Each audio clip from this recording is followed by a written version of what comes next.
I am speaking now because time has removed the protections that once kept this buried. Most of the people connected to this case are dead. The agencies that oversaw it have been reorganized, renamed, dissolved, and rebuilt. Records have degraded. Jurisdictions have shifted. What once required deliberate suppression now survives only through neglect. Silence is no longer enforced. It is simply assumed. There are still things I do not know. I do not know where the original device ended up after it was removed from the facility. I do not know how much of the recovered research still exists in private or state-controlled archives. I do not know whether later experiments achieved what the original did, or whether they failed just short of the threshold that mattered.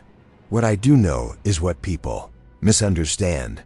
They assume the experiment was about power, about weapons, about domination. That assumption makes it easier to dismiss, easier to categorize as another example of wartime excess. But that was never its purpose. The individuals involved were not trying to conquer anything. They were trying to reach something. The device was not a machine in the convenient a sense. It did not produce an outcome so much as create a condition. A moment in which the boundaries we take for granted became negotiable. The disappearance of those 63 people was not the result of destruction. It was the result of contact. That distinction matters, because destruction ends a process. Contact begins one. The senior physicist understood that. He believed that what lay beyond was a form of advancement, not annihilation. Whether he was right is not something I can answer. But I no longer believe the experiment failed or succeeded in the way we usually mean those words. It functioned. And that is the most unsettling conclusion of all. I have spent years considering whether revealing this serves any purpose beyond satisfying curiosity. I do not believe panic is useful. I do not believe denial is honest. What remains is awareness. The understanding that some discoveries cannot be undone once they are made. The final image that stays with me is not the device itself, or the chamber, or even the witnesses who survived. It is a description from the journal, written days before the end. A note that did not describe fear, but recognition. The author wrote that the facility no longer felt empty when the device was inactive. That something lingered. Not present in a physical sense, but attentive. As if the experiment had established familiarity. As if someone, somewhere, now knew how to find us. If there is a warning to be taken from this, it is not that curiosity is dangerous. Curiosity built everything we rely on. The warning is simpler and far more difficult to accept. Not every door opens into a place we are meant to enter, and not every presence that answers an invitation will arrive on our terms. The experiment proved that the boundary can be crossed. It did not prove that it can ever be closed again. Before I tell you what I found, you need to understand who I am and why I waited this long to speak. I spent 32 years working inside the American intelligence community. Most of that time was not spent behind a desk or in places with plaques on the wall. I worked in programs that were never acknowledged, under authorities that were never written down. I interviewed defectors whose stories were quietly buried. I reviewed files that were sealed before they were finished being written. I helped make decisions about what the public was allowed to know and, more often, what it was never meant to know. Over the course of my career, I encountered secrets that would sound unbelievable to anyone outside the system. Covert operations that reshaped governments. Technologies decades ahead of what was officially admitted. Incidents that were explained away with convenient stories because the truth would have caused panic, or worse, accountability. Most of those cases followed a pattern. There was an anomaly. There was an investigation. There was an explanation, however unsatisfying. And then there was closure. The file was stamped, archived, and forgotten. This case did not follow that pattern. From the moment it crossed my desk, it resisted classification. Records contradicted each other. Entire years were missing. Names appeared once and were never referenced again. Facilities existed on satellite imagery, but not on any official map. Even within the agency, people reacted differently when the subject came up. Not curiosity, not skepticism, fear. What disturbed me most was not what was written in the surviving documents, but what clearly had been removed. Someone had gone to extraordinary lengths to erase this from history. Not just to hide it, but to pretend it had never happened at all. Files destroyed. Witnesses silenced. Reports fragmented and scattered across jurisdictions that never spoke to one another. That level of erasure is rare. It is not done to conceal embarrassment or failure. It is done when the truth itself is considered dangerous. I am not telling you this to frighten you. Panic serves no purpose. I am telling you because understanding requires context, and context begins with honesty. What you are about to hear is not a theory, not a rumor, and not something pulled from folklore. It is the reconstruction of a real investigation, based on surviving evidence, recovered testimony, and documents that were never meant to leave a locked room. I kept silent for decades because silence was expected of me. It was the price of access, of protection, of survival. But time changes the equation. Files decay. People die. And some secrets, once buried, begin to surface on their own. For me, this one resurfaced in the winter of 1963, when I received a call on a secure line I hadn't used in years. The voice on the other end belonged to a man who never called unless something had gone seriously wrong. He did not explain why. He only told me where to go, how long I had, and that I was not to speak to anyone before I arrived. That was the moment this case re-entered my life. The call came through a secure line that almost no one used anymore. By 1963, most communications had been consolidated, streamlined, made efficient. This line was different. It existed for one reason only: to reach people who were not supposed to be reached unless something had already escaped containment. The voice on the other end identified himself by last name only. No pleasantries. No explanation. He gave me a room number, a time window of 10 minutes, and one instruction I had heard often enough to recognize the gravity behind it: come alone. When I arrived at the building, I was escorted past the areas most employees believed marked the end of the complex, down a stairwell without signage, through a corridor that did not appear on any publicly accessible floor plan. The air changed as I went deeper. Not colder, heavier, as if the building itself had been designed to discourage curiosity. The meeting room was small and deliberately unremarkable. Concrete walls. A metal table bolted to the floor. No windows. The kind of space chosen not for comfort, but for control. 3 men were already seated when I entered. One I recognized immediately. A deputy director whose name never appeared in press briefings and never would. The other 2 wore civilian clothing, but there was nothing civilian about them. They carried the posture of people accustomed to issuing instructions that could not be refused. Agencies within agencies. Oversight without oversight. No one stood.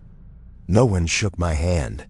The deputy director gestured for me to sit and slid a thin folder across the table. It was unmarked. No classification stamp. No letterhead. That alone was unusual. Truly sensitive material was often hidden in plain sight, stripped of identifiers so that it could not be traced if discovered. This conversation never took place, he said. If you choose to hear what comes next, you will never reference it. Not in writing. Not in conversation. Not to your family. Not to your superiors. Do you understand? I nodded. At that point in my career, asking questions was rarely an option. Inside the folder was a single photograph and a list of dates. The photograph was grainy, poorly lit, and clearly taken under conditions that did not allow for a second attempt. It showed a structure that did not resemble any known aircraft, weapon, or industrial device. Beneath it, a name appeared once, typed in plain text, not the full designation. Just a fragment. Enough to identify it to those who already knew. The deputy director watched my reaction carefully. "What you're looking at," he said, "was part of a research program that officially does not exist. It was erased before the war ended. Every record was destroyed. Every surviving participant was accounted for. Or so we believed." He paused before continuing. "If this ever becomes public, it will not just embarrass this agency. It will call into question decisions made at the highest levels of multiple governments. It will force explanations that no one is prepared to give." That was when I understood the assignment was not about discovery. It was about damage control. I closed the folder and slid it back across the table. "I'll need access," I said. "And I won't make promises I can't keep." The deputy director met my eyes.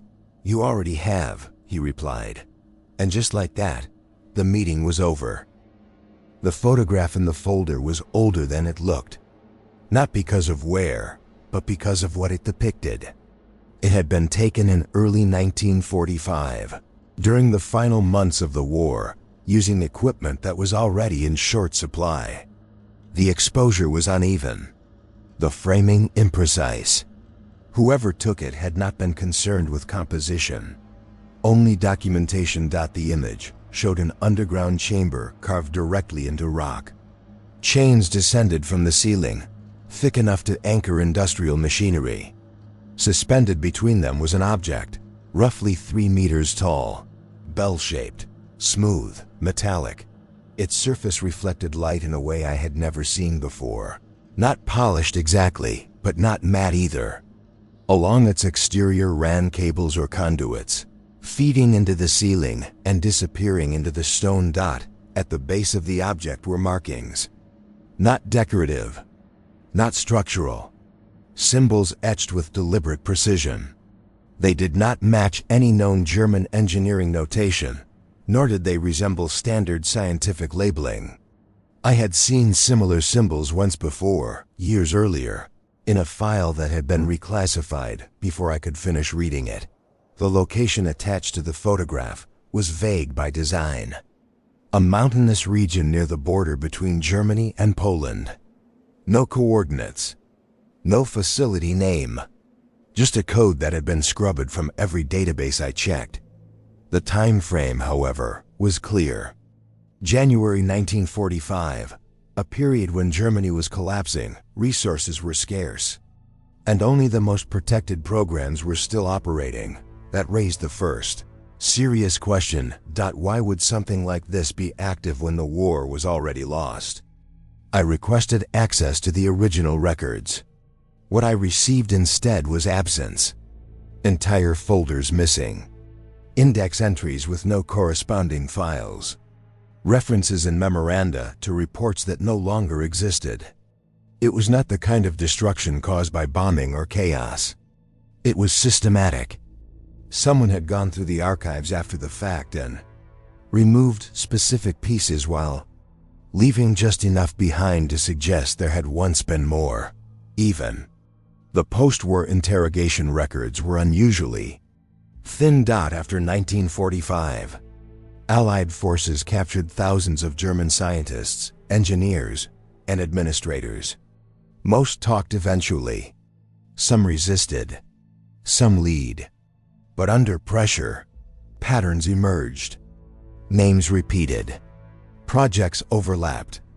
This one did not. Every individual linked to the program referenced in the photograph either died before capture or claimed complete ignorance. Not partial knowledge. Not selective memory. Absolute denial. Even under conditions where cooperation would have guaranteed comfort and immunity. That kind of silence does not come from loyalty. It comes from fear. What finally broke the dead end was not an official source. 3 weeks before my meeting, a construction crew in Poland had breached a sealed underground chamber during an excavation project. Inside, They found debris, collapsed walls, and a small collection of materials that had somehow escaped destruction. The Polish authorities, recognizing the implications, quietly transferred one item to us, before sealing the site again. It was a journal, leather-bound, water-damaged, written in careful German script. The author was identified only by name and role, a research assistant assigned to the project in late 1944. As I turned the first page, I realized something. Immediately. This was not a technical log. It was a personal record, and whoever wrote it had not expected to survive long enough for anyone else to read it. The journal began without ceremony. No explanation of purpose, no justification, just a date, a location that was not a location, and the first clear indication that the author understood she was entering something she did not fully comprehend. She described her journey in vague terms, noting only that it involved multiple transfers, sealed transport, and a final descent that left her disoriented. When she arrived, the facility was already operational. Built directly into the mountain, it consisted of a network of tunnels and chambers that extended deeper than she had expected. Some areas were clearly newly constructed. Others appeared far older, as if the mountain had been hollowed out long before modern equipment existed. The personnel were divided into distinct groups. Scientists who avoided unnecessary conversation, military guards who spoke only when required, administrators who observed without participating. Everyone carried the same unspoken understanding. Nothing that happened inside the facility was to be discussed outside it. Isolation was deliberate. No windows, no external clocks. Communications restricted to internal channels. She noted that after only a few days, her sense of time began to blur. Sleep cycles felt inconsistent. Meals arrived at irregular intervals. It was impossible to tell whether days were passing normally or if something else was affecting perception. Her supervisor was a senior physicist whose reputation predated the war. Brilliant, charismatic, unquestioningly confident. He referred to the project by name only once in the early entries, and even then without elaboration. When she asked what the experiment was meant to accomplish, he smiled and told her that outcomes mattered more than intentions.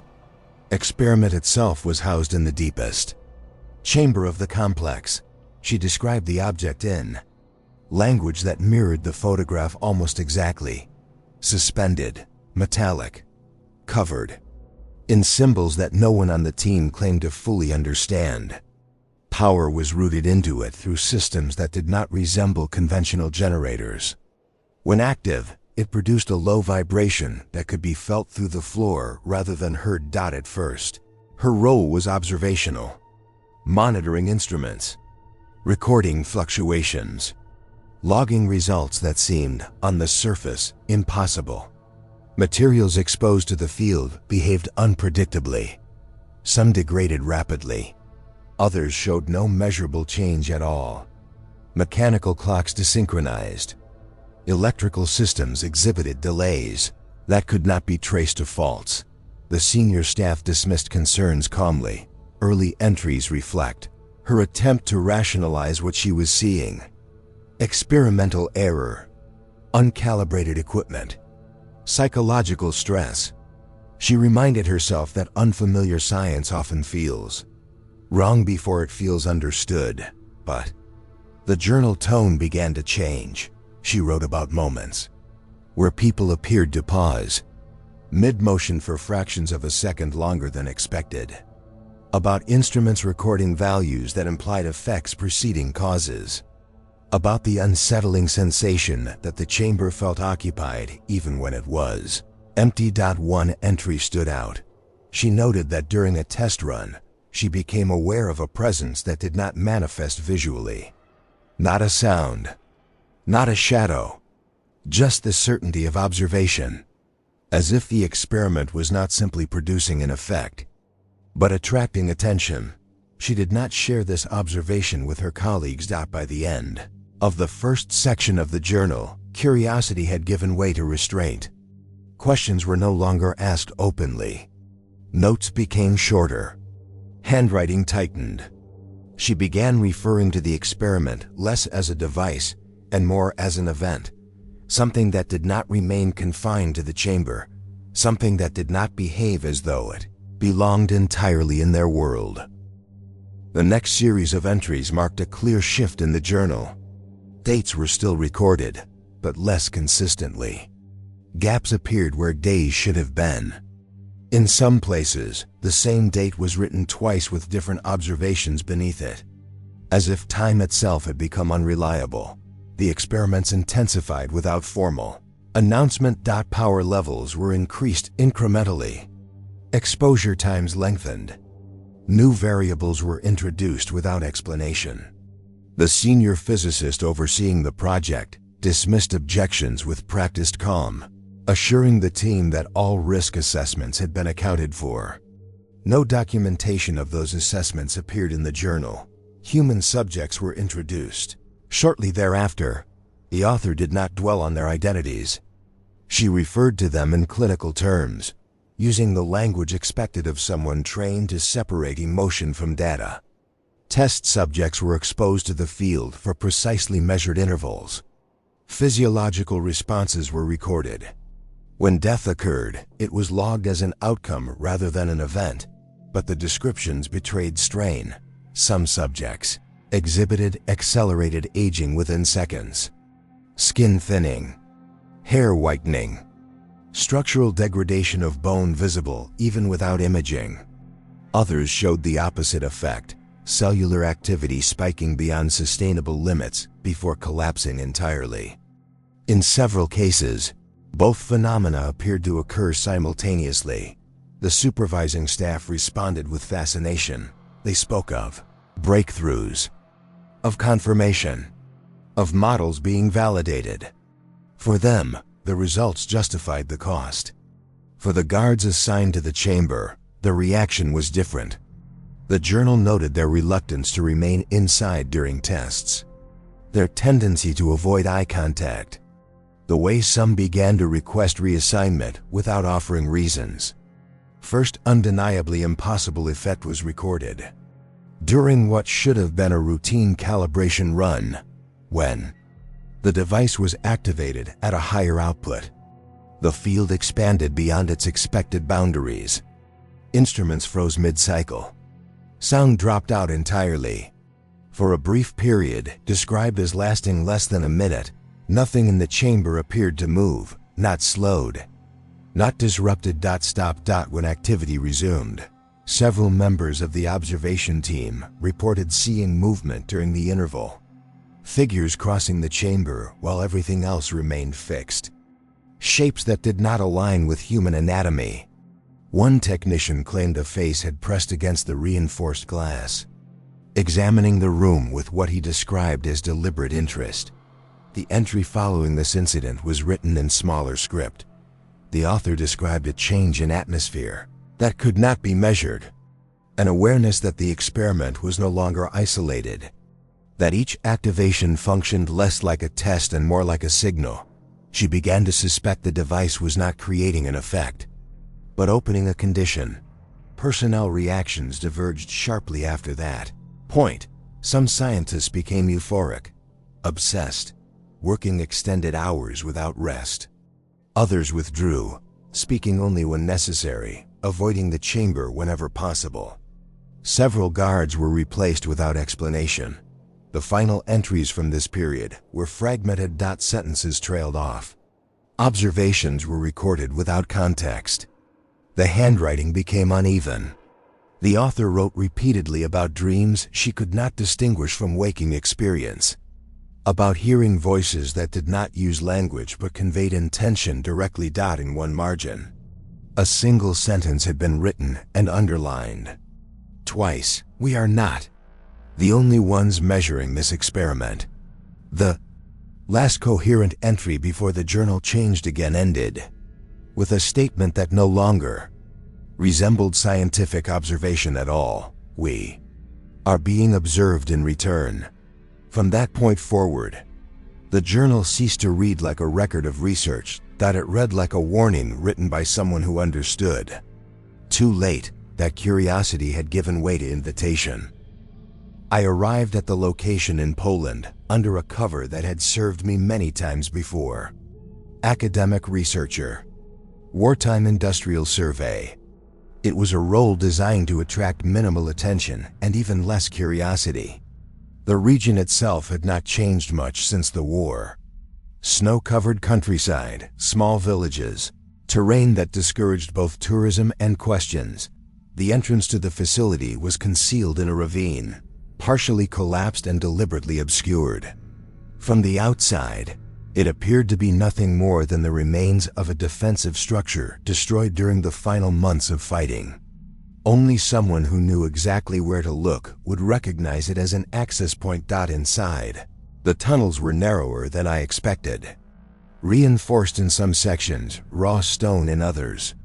The air was stale, carrying a metallic scent that did not belong in a place sealed for nearly 2 decades.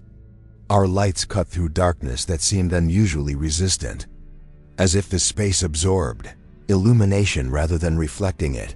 The main chamber was unmistakable. It matched the journal's descriptions precisely. The ceiling vanished into shadow. Massive hooks were embedded into the rock above, and from them hung chains that no longer held anything. The device itself was gone. Removed deliberately. Not destroyed. Taken. The walls were covered in symbols. The same markings I had seen in the photograph. Etched deeply into the stone, some appearing older than the facility itself. Others looked newer, burned into the surface rather than carved. The patterns radiated outward from the center of the chamber in a way that suggested force rather than decoration. Damage was visible everywhere. Scorch marks traced concentric paths along the floor. Sections of rock appeared warped, as if briefly softened and then resolidified. In several places, the stone had cracked in unnatural geometries. Lines intersecting at angles that did not follow. Structural stress. And then there were the objects. Personal items scattered across the chamber. A shoe, preserved despite decades of exposure. Broken spectacles. A pocket watch stopped at a precise time that did not correspond with any recorded explosion or collapse. These were not debris. They had not fallen. They had been left, near the edge of the chamber, partially hidden behind rubble. I found impressions in the floor. At first glance, they resembled handprints. But the proportions were wrong. Too many digits. Too long. Pressed into stone with a force that implied something heavy had braced itself there. All of them were oriented toward the center of the chamber, toward where the device had once hung. I did not need further confirmation. Whatever the experiment had been designed to do, it had not failed. The damage was not consistent with a malfunction. There was no evidence of an explosion. No signs of sabotage. Something had interacted with this space. Something had passed through. Standing there, surrounded by physical proof that should not exist, I understood why the records had been erased. This was not a failure to be hidden. It was a success that could not be explained without dismantling everything people believed about reality. The experiment had worked, and whatever it had connected us to had left its mark behind. There was one surviving witness. At least, that was how she was described in the limited material attached to the file. No official designation. No confirmed identity. Just a note indicating that someone connected to the facility had been located after the war and had remained unaccounted for ever since. She lived in a small village not far from the mountains. The kind of place that exists on the margins of history. No industry. No reason for outsiders to visit. The locals spoke of her cautiously, not with hostility, but with unease. They said she had arrived shortly after the war and had never left. That she kept to herself. That she did not age the way people normally do. When I met her, I understood immediately what they meant. She appeared to be in her early 60s. Gray hair, careful posture. clear eyes that studied me with an intensity that made conversation feel unnecessary. But there was something else, something difficult to define. A stillness. As if time moved around her slightly differently than it did for everyone else. She knew who I was before I introduced myself. I wondered when someone would finally come, she said, in precise, accented English. I assumed it would be one of you. Inside her home, there were few personal effects. No photographs of family. No records of a life beyond the walls of the house. Only a single framed image on the mantel. A younger man, serious, confident. I recognized him immediately from the recovered files. The senior physicist who had overseen the project. She did not deny her involvement. She had been present on the night of the final experiment. Not in the chamber itself, but in an observation room shielded by layers of lead and reinforced glass. She described the activation calmly, as if recounting a procedure she had memorized long ago. When the device reached full output, the field expanded far beyond its predicted limits. Instruments failed instantly. The air itself seemed to thicken. She said the sensation was not of movement, but of pressure, as if reality were being compressed from all sides. Then time stopped, not metaphorically, not subjectively. Everything froze.